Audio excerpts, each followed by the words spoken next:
Welcome to Real Judaism with Rabbi Klapper. Unfiltered wisdom for Jewish life.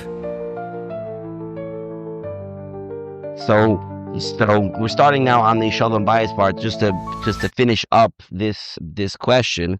We're talking about arranging for vacations. So the best thing to do is to plan it when you know that you won't have issues, which is why pregnancy is the best time. If you want just to have a romantic vacation, so you have to know that she's going to be mutter.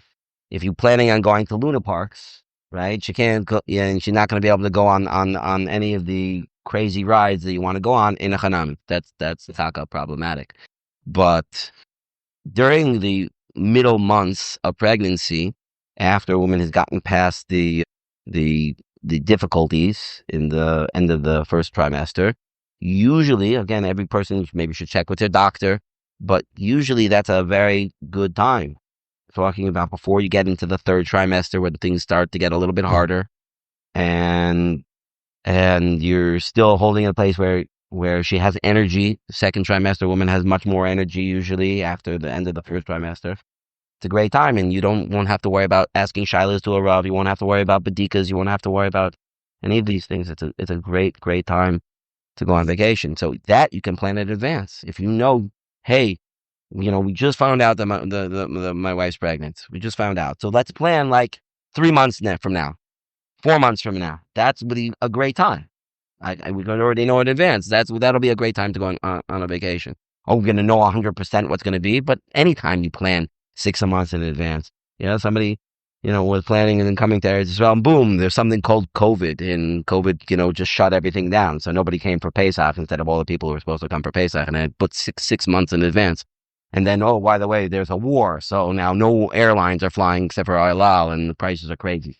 So the airline prices that I had booked were canceled, and to get a new one is going to cost way too much money. So anyway, life is like that. But if a person's going to plan it, that's kedai, that time. Okay, now we're going to get into the main topic that I wanted to discuss on Shalom Bayis today, and that is creating achdus, ava and achdus, because that is really the main purpose of marriage, and that's really what HaKadosh Baruch Hu wants more than anything. And it's not just that. We could look at it purely avodas Hashem. That's what Hashem wants. But there's the why and there's the how. Even a person like, well, I'm only interested in Ratzon Hashem. Ratzon Hashem is there should be ava and achdus. So if you're interested in Ratzon Hashem, you need to have real ava and real achdus. That's the way it has to be. So somebody who is so l'shem shamayim that they don't love their wife is not doing Ratzon Hashem. That's basically what it comes down to. But it has to be with that perspective. Not that I'm doing chesed for the other person, right? Somebody who's getting married just to do chesed for the other person, thank you very much, I'm not interested. It's very interesting, two Ma'amari Chazal, which are very, very different from each other. They say the greatest type of tzedakah is matam b'seiser. You're giving it in a way the person doesn't know that they don't know who they're getting from. You don't know who you're giving to. That's the highest level of tzedakah. On the other hand, Chazal tell us is if you give a child a gift, make sure that their parents know that you gave them the gift. What do you mean? I thought you're supposed to be b'seiser. I thought you're supposed to be hidden. So why are you dafka supposed to tell them? The difference is, are you doing it for chesed or are you doing it for love? Nobody wants to be a chesed case. Nobody wants to be the recipient of chesed. I don't want to, it makes me feel like a loser. That's what I am. You're doing chesed for me. Thank you very much. Nobody wants that. You know what people want? People want to feel loved. When you give a gift to a child, tell the parents you gave it because it shows, you love the child. That's why you give it. So it's not just the gift; it's the love that comes along with the gift. That's really what you're doing. So when I'm giving to the other one, and not giving them because you need it, so I'm gonna give it to you. No, it's because I want to make the kesher. I want to show you that I love you, and that's why I'm doing it. Because intrinsically, we are supposed to be one. We're two halves of the same neshama. When a person gives, it's not just I'm giving to them; it's an investment in myself. If I view her as part of me, then I'm investing in myself. Person it doesn't become whole. We say you're a whole person. The moment you put the ring on her finger, that's it. I'm a complete person. It takes a lot of work, and many times it takes mysterious nefesh.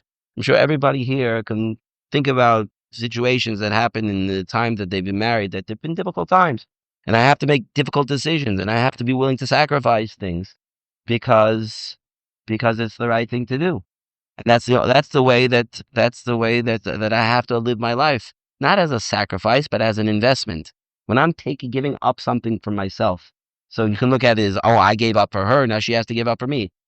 It depends on the attitude. If the attitude is, well, I'm being moiser nefesh, so she should be moiser nefesh too. So that attitude is just, I gave something up. But if you're looking at it as an investment, so then what I'm doing is I'm building the relationship. It's not giving up, it's actually investing in myself. Right. That's the difference between real achdus and just doing chesed for somebody. Like I said, nobody wants to be a chesed case. Nobody, don't do me any favors, please. Okay, I can do it myself. You don't have to make me feel like a loser. That's essentially what it is if somebody would do it like that. A lot of times, you don't realize it before you get married, but after you get married, there are a lot of chisronas. It takes a little while, but you see there are a lot of chisronas. The other one has a lot of chisronas. You didn't think, what do you mean? She's perfect. Or he's perfect. There's nothing, they do every possible thing right. Is that true? No. Is it true by anybody? No. But it's dafka because the pieces are missing. That's why you can make the kesher. The puzzle. If you had a whole piece and a whole piece, they wouldn't be able to link up with each other. It's already whole. You have two whole puzzles, they can't connect to each other. It's dafka because one is chaser, one part is missing that the other one can fill it in, and that's how you connect. That's how you have that bond. It's because of the other one's chesroinus that I can step in and do in that place where it's a little bit hard for the other one to do, and I'm doing it, and I'm not doing it because, well, it needs to get done, right? She never does the dishes ever, so I have to do it, right? Because otherwise we're gonna have rats and we're gonna have bugs, and it's gonna be disgusting. I'm not gonna be able to eat here, so of course I have to do it. So then, fine. So I'm doing it. Why? Because I have to. Because I'm forced into doing it. Or, no, there's a chisaron over here. This is a difficulty thing for her. This is my place. I can show her that I love her by doing it. And I'm doing it for that reason. And this can happen and this is one example. It could be thousands of examples. But that's what Hashem wants. We have to realize either the beginning of marriage, even before the beginning of the marriage, there's a certain excitement. I think everybody can go back or remember that, even if it was a really long time ago. You can go back and remember there was a certain excitement. We're getting married. Wow. And I'm looking at her. She's a perfect person, and it's going to be wonderful. It's going to be amazing. What was that? And where did it go? If it was real love, so how did it disappear so fast? How did that excitement, it's not that she changed. She didn't change. Even if, she had a baby, she had two babies, she had three babies, she has five babies. But essentially, it's the same person. It's just that I am learning new things about her. And sometimes the things, is not exactly what I was taught. Or maybe I didn't even think about this thing. Or just excitement in general wears off. That's the nature of it. Inspiration wears off. It's like sparks. So sparks go away pretty quickly. You have excitement, you have a thrill, you see potential. This is wonderful. But a person can't expect this to last forever. When you have a fruit tree, so if you look at the fruit tree, we make a bracha in Chodesh Nisan over the fruit tree blooming. It has flowers on the tree. But the flowers aren't the point. Flowers drop off, which is why you can only make the bracha during that span of time while there's still flowers on it. The flowers drop off, and then the fruit starts to develop. The fruits are usually not as pretty as the flowers, and it takes time for them to grow. But ultimately, that's the real point of the tree, is to produce that fruit. But it's not as pretty and it's not as exciting. But that's the same thing as a marriage. You start off, there's a big excitement, which is why it's a mitzvah, simchas chasam v'kala. We want to start off on a really strong boom, a really strong boost, and you're starting off great. But then the excitement wears off, and the bubble that you're in bursts and fall back to earth, and now it takes a lot of work. That's why we need to start with respect. Chazal tell us that a person has to be mechabed yoser megufo. He has to be mechabed his wife more than himself. And then he'll come to Abba begufo. If you respect her more, you'll come to Abba begufo. To just finish up already a little bit late. By showing respect to her, she'll see that you value her. If you help build her up, her self-image, which is greatly based on how she feels her husband sees her, so that will improve her whole relationship. So it's a very interesting Maimer Chazal. Maimer Chazal says like this: Michal, the daughter of Shaul, was married to David, but when Shaul wanted to kill David, so he said that really Michal never was a bad kiddushin, whatever. They were never really married, and he took her away and he married her off to some other guy named Palti ben Laish. Now, Palti ben Laish knew that this is an Ashes Ish. This is not my wife.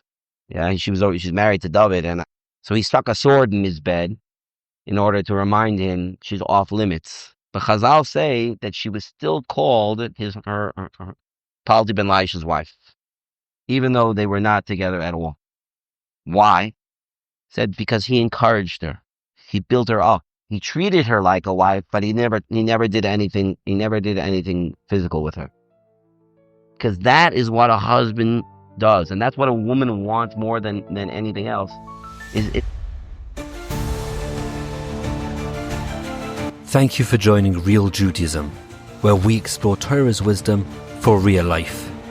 Created by J Foundations and produced by Ellie Podcast Productions.